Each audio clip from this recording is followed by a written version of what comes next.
नमस्कार, हम चंदन यादव अपने सबके स्वागत करतनी हम अपन यूट्यूब चैनल में। और हमने यहाँ भोजपुरी में हर एक सब्जेक्ट के कोनो भी टॉपिक के कॉन्सेप्ट समझे के कोशिश कइल जाला। आज हमने पार्ट ऑफ स्पीच के बाकी पार्ट जोन बा उ हमने डिस्कस करतनी सन। और आज के टॉपिक हमने के बा एडजेक्टिव। पार्ट ऑफ स्पीच के हमने नाउन पढ़नी सन, प्रोनाउन पढ़नी सन, नाउन के टाइप्स पढ़नी सन, प्रोनाउन के टाइप्स पढ़नी सन। आज हमने एडजेक्टिव और ओकर कुछ टाइप्स के बारे में पढ़ल जाए। आज एडजेक्टिव मतलब का होला? एडजेक्टिव के नेपाली में हमने विशेषण कहल जाला। एडजेक्टिव के नेपाली में विशेषण कहल जाला। ओकर डेफिनेशन से समझे के कोशिश कइल जा कि एडजेक्टिव कैसन चीज के कहल जाला, ओकर डेफिनेशन का है। A word that describes noun or pronoun. A word that describes noun or pronoun. एमे दू गो समझे वाला चीज बा। सिर्फ एगो डिस्क्राइब्स आ एगो नाउन और प्रोनाउन।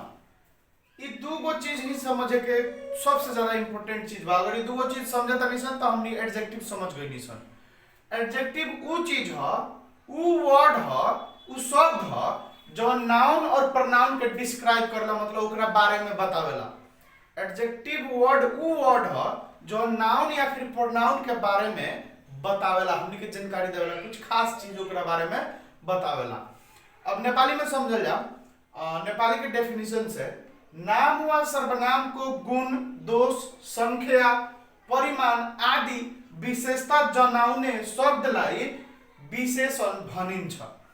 नाम व सर्वनाम को कि त नाम या फिर सर्वनाम, सेंटेंस में तो कोनो रही नु, कहीं कहीं दोनों भी रही, कहीं कहीं एक एगो रही। तो अगर कोनो एगो के नाम चाहे सर्वनाम के गुण दिखावता, दोष दिखावता, चाहे संख्या दिखावता, चाहे ओकर परिमाण दिखावता या फिर ओकर कोनो विशेषता जनावता, ओकरा बारे में खास ओकर माने ओकर गुण बतावता, ओकर क्वालिटी बतावता, तो ओकरा के ही हमनी विशेषण यानी कि एडजेक्टिव कहल जाए। जैसे कि कुछ एग्जांपल में बड़ा सन गुड, राम्रो, सम, केही, नेपाली, नेपाली। तो ये सब बात अब हमने सेंटेंस के मार्फत से समझे की कोशिश कर जाम। और Ram is a good boy, यहाँ सेंटेंस बा Ram is a good boy. तो हमने सबसे पहले नाउन पढ़नी सन, हमें पता कर जब तो नाउन कथी कथी बा। तो नाउन यहाँ राम बा, एगो नाउन बा यहाँ बॉय। अब हमने थोड़ा रिवाइज करल जा। नाउन राम भी बा, यहाँ बॉय भी बा राम नाउन। तो राम कौन नाउन है? कौन नाउन है? Proper noun. हमने याद कर जाम कि प्रॉपर नाउन के मतलब उ नाम है जौन खास तो के ओकर नाम बतावेला। तो राम तो के बतावता। बॉय, बॉय तो बहुत बानो, पर बॉय में कौन बॉय? तो राम, हरि, श्याम। तो ये प्रॉपर नाउन हो गए और बॉय कॉमन नाउन हो गए। अब हमने समझे के ही कोशिश कर जाम। Ram is a good boy मतलब बॉय के अगाडि यहाँ गुड बा। तो राम एउटा केटा हो तर कस्तो केटा हो माने कैसन केटा हो? Ram is a good boy, Ram एउटा राम्रो केटा हो मतलब बताओ था कि राम एगो अच्छा लड़का है। पर सिर्फ हमने अगर गुड हटा देता नहीं सर तो राम इज अ बॉय हो जाए कि ना एगो sentence. Ram is a boy, Ram एउटा केटा हो, राम एगो लड़का हो। पर उहाँ बॉय के अगाडि कथी थपल बा? तो गुड थपल बा, यहाँ गुड थपल बा। तो अभी गुड केकरा बारे में बताओता? तो ये राम के बारे में बताओता। राम कथी है? नाउन है, मतलब नाउन के बारे में कुछ थप के ओकर विशेषता जनावता। गुड मतलब राम अच्छा लड़का है, राम्रो केटा हो। तो यहाँ गुड ही कथी हो जाए? एडजेक्टिव हो जाए। कथी हो जाए? एडजेक्टिव हो जाए, विशेषण हो जाए, ताकि राम के विशेषता गुण बतावता। वैसे ही आई एम अ नेपाली, मैं एउटा नेपाली हूं, हम एगो नेपाली हैं। नेपाल एगो देश है और उस देश के वासी हम एगो नेपाली हैं। तो यहाँ आई कथी है? प्रोनाउन है। कथी है? प्रोनाउन है। अब हमने पढ़ले बानी सन यहाँ डेफिनेशन में ऊपर डिस्क्राइब नाउन और प्रोनाउन माने इन नाउन या फिर प्रोनाउन के गुण दोष बतावेला, ओकर विशेषता बतावेला। तो आई एम अ नेपाली मतलब हम एगो नेपाली हैं। हमर एगो गुण बताओ तो कि ना, हमर विशेषता बताओ तो कि ना, हमर एगो पहचान बताओ तो कि ना, हम कथी हैं? तो हम लड़का हैं, हम एगो टीचर हैं, है कि ना। तो हम ओकरा खास भी बनावता हमरा के कि हम एगो नेपाली हैं। तो नेपाली लिखते मात्र ये हमारे को पहचान बतावता, हमारे विशेषता बतावता। वैसे यहाँ नेपाली कथी हो जाए, एडजेक्टिव हो जाए। कथी हो जाए, एडजेक्टिव हो जाए। वैसे ही हमने एडजेक्टिव के कुछ टाइप्स भी बाड़ा सन। उ टाइप्स के एकदम छोटकरी में अच्छा से समझे की कोशिश कर जा। अगर हमने 2-3 गो भी पढ़ लेते नहीं तो हमने पूरा एडजेक्टिव एकदम आराम से समझ जाए। और सेंटेंस में केनाहू भी रही तो हमने ओकरा के फाइंड आउट करके ओकरा के सर्कल लगा सकता नहीं या फिर अंडरलाइन कर सकता नहीं, या फिर एग्जाम में ओकरा के फिल इन द ब्लैंक्स भी आवता तो हमने फिल इन द ब्लैंक्स भी कर सकता नहीं। वैसे ही एक टाइप्स को और जाइल जा। सबसे पहले एडजेक्टिव के टाइप्स में एडजेक्टिव ऑफ क्वालिटी के बारे में पढ़ल जाम। एडजेक्टिव ऑफ क्वालिटी के मतलब का भाई, तो गुणबोधक विशेषण। गुणबोधक क्वालिटी कहते मतलब हमने क्या गई गुण, क्वालिटी तरह में का क्वालिटी बा तो गुण जना होता। तो वो गुणबोधक विशेषण इंग्लिश में कहल जाला, सॉरी नेपाली में कहल जाला एडजेक्टिव ऑफ क्वालिटी। अब ओकरा के परिभाषा से हमने नेपाली परिभाषा से समझे की कोशिश कइल जाम कि कैसन किस्म के वर्ड के गुणबोधक विशेषण कहल जाए वा एडजेक्टिव ऑफ क्वालिटी कहल जाए। नाम वा सर्वनाम को गुण वा विशेषता जनाउने। ध्यान से सुन जा, नाम वा सर्वनाम को गुण वा विशेषता जनाउने शब्दलाई गुणबोधक विशेषण भनिन्छ। सफा सिंपल एक लाइन में नाम वा सर्वनाम को गुण वा विशेषता जनाउने। हमनी के नाम वा सर्वनाम तो ई जनैबे करी, अब नाम और सर्वनाम के गुण चाहे विशेषता जनाई वैसन के वर्ड के एडजेक्टिव ऑफ क्वालिटी कहल जाए, गुणबोधक विशेषण कहल जाए। अब हमने के कुछ यहाँ एग्जांपल बड़ा सन, कुछ एक वर्ड बड़ा सन एडजेक्टिव ऑफ क्वालिटी के कुछ वर्ड बड़ा सन। ब्यूटीफुल सुंदर, ऑनेस्ट ईमानदार, रेड। अभी रेड एगो कलर के नाम है, लाल रातो। अब हम एगो रेड से बताओ चाहम कि संसार में जितना भी कलर बन हूं सब कलर एडजेक्टिव ऑफ क्वालिटी में पड़े। सब कलर चाहे वो पिंक हो को, येलो हो को, ब्लू हो को, ग्रीन हो को, इस सब कलर चाहे कथी में पड़ी तो एडजेक्टिव ऑफ क्वालिटी। अगर कोनो सेंटेंस में आ जाता कोनो कलर के नाम, कोनो भी कलर के नाम, सीता लाइक्स पिंक का ड्रेस, सीता लाइक पिंक ड्रेस, तो पिंक वहां कलर है तो पिंक कथी हो जाए, एडजेक्टिव ऑफ क्वालिटी हो जाए। तो वैसे ही हम इस अब एग्जांपल सेंटेंस से समझने की कोशिश करिए। Sita is a beautiful girl. यहाँ Sita is a beautiful girl. अब सीता यहाँ नाउन हमने के हो गई। अब यहाँ ब्यूटीफुल गर्ल तो सीता एउटी रामरी केटी हो, मतलब सीता एगो अच्छा सुंदर लड़की है। तो यहाँ लड़की है तो कैसन लड़की है, यहाँ कथी कौन वर्ड बा तो यहाँ ब्यूटीफुल बा, मतलब सीता तो लड़की है पर कैसन लड़की है तो एगो सुंदर लड़की है। तो ये ब्यूटीफुल सीता के बारे में, सीता के गुण बताओ तक कि ना, विशेषता बताओ तक कि ना, तो वही से एकरा के एडजेक्टिव ऑफ क्वालिटी कहल जाए और ई एडजेक्टिव हो जाए, एडजेक्टिव। वैसे ही नीचा में हमने देखल जा, this is a red flower, this is a flower, हमने इतनो कह सकता नहीं सन, this is a flower, this is a marker, this is a board, हमने यो कह सकता नहीं सन। पर यहाँ अगर कहल जाए दिस इज अ व्हाइट बोर्ड, तो व्हाइट बोर्ड, बोर्ड के आगे अगर व्हाइट आवता तो यहाँ व्हाइट बा एक गुण देखाओ कि ना, तो व्हाइट कथी हो जाए, एडजेक्टिव ऑफ क्वालिटी हो जाए। यहाँ दिस इज अ रेड फ्लावर, यहाँ रेड बा तो रेड कथी हो जाए, ई फ्लावर के गुण देखावता कि फ्लावर कैसन कलर के बा, मतलब ओकर और जोड़ देता, ओकरा बारे में व्याख्या करता, फ्लावर के बारे में विशेष चीज हमनी के बतावत अटे कि कैसन फ्लावर बा। तो फ्लावर लाल बा तो रेड, रेड कथी हो जाए, यहाँ एडजेक्टिव हो जाए। अब हमने आगे एक और टाइप्स के बारे में पढ़ल जा। दूसरा नंबर में हमनी के एडजेक्टिव ऑफ क्वांटिटी बा। क्वांटिटी समझ सुनते मतलब हमनी के दिमाग में आ सकता कि एक क्वांटिटी परिमाण जना होता, परिमाण।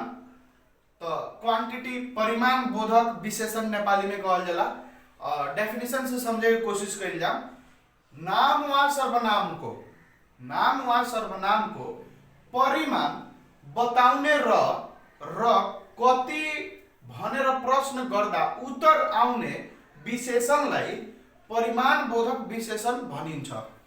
सबसे पहिला बात तो हमने यही समझे बा कि नाम व सर्वनाम को परिमाण बताउने माने ई नाम या फिर सर्वनाम के परिमाण बतावेला, क्वांटिटी बतावेला। और साथ साथ में अगर कंफ्यूजन बा, अगर मान ली सेंटेंस में कंफ्यूजन बा एक जैसन बा तो कति भनेर प्रश्न गर्दा उत्तर आउने शब्दलाई नै परिमाण बोधक विशेषण भनिन्छ, यानी कि एडजेक्टिव अफ क्वांटिटी भनिन्छ।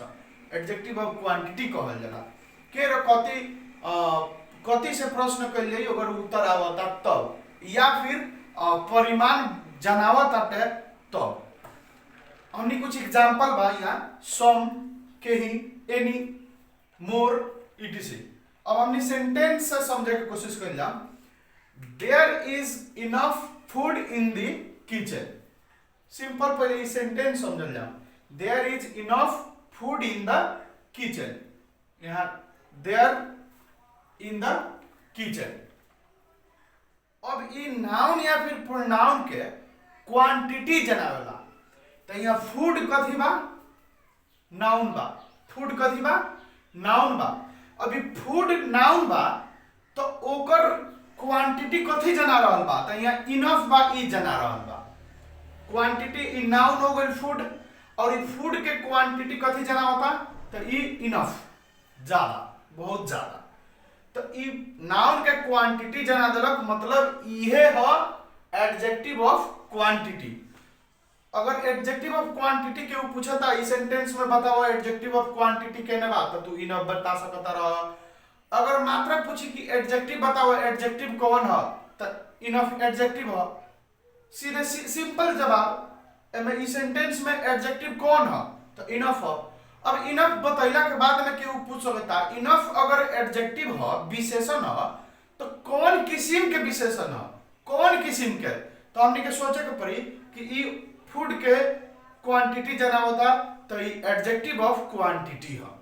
हमने के ई सोचे के पड़ी, ना तो सीधे सीधे एग्जाम में आवता या फिर केहू पूछता लो एडजेक्टिव है, एमे कौन वर्ड ऐसन बा जोन एडजेक्टिव है, तो हमने इनफ बता सकता नहीं सन।